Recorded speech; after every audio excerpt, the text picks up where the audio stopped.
Bismillahirrahmanirrahim. Halo, assalamualaikum warahmatullahi wabarakatuh, teman-teman. Selamat datang di channel Minang Pancang, teman-teman. Kali ini saya mau mancing, teman-teman, di PT Plasma Tanjung Mutiara, teman-teman. Target kita akan gabus, ikan puyuh. Oke, langsung aja, teman-teman. Oke, dapat bang. Oh, mantap, teman-teman. Sudah dapat nih, teman-teman.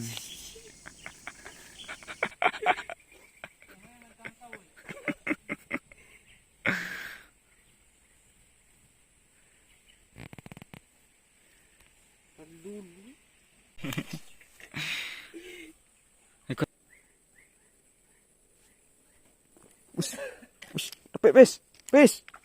Wah,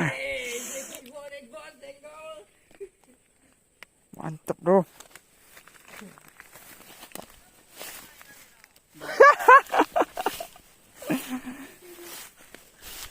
Aduh, mencari lawak, Lindras.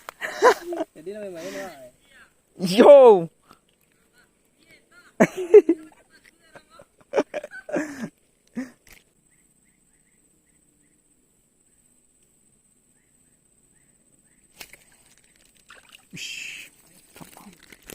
Mantap, bro.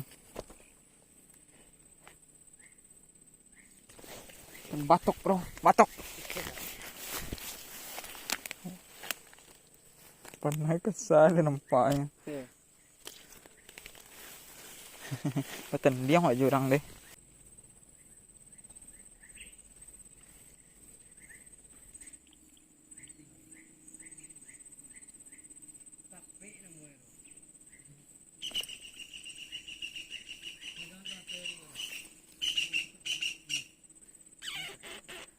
Langsung hilang deh ya buat itu pes. Syuh aja. Si orang mancing naik nanti.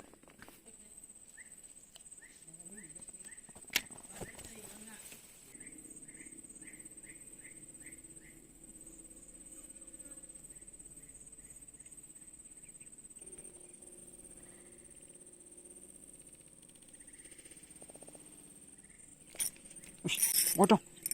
Wadang pes. Pes. Pes. Pes. Pes, kadang pes. Kadang pes. Pes. Tolong. Pes. Sampai kayu pes. Bos. Mantap. Berat dulu. Iya loh. Mantap. Uy. Bang Babe.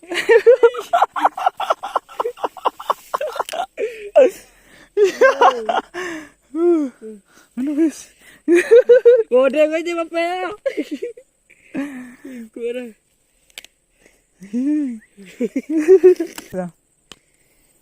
Oh, mantap, bro. Pes. Keteknya, pes.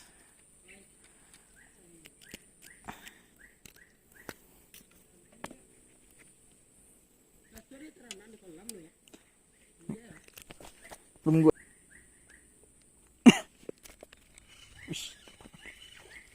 Mantap, cuk. Alhamdulillah, dapat lagi, bro.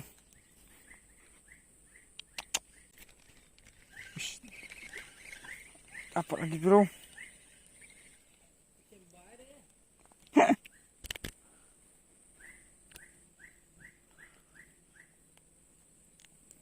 Iko umpan umpan du flik gue mah.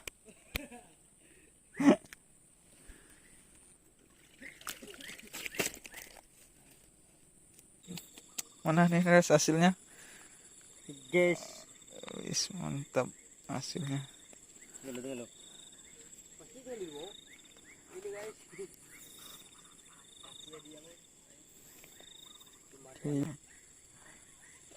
Wis mantap guys. Oke, sip.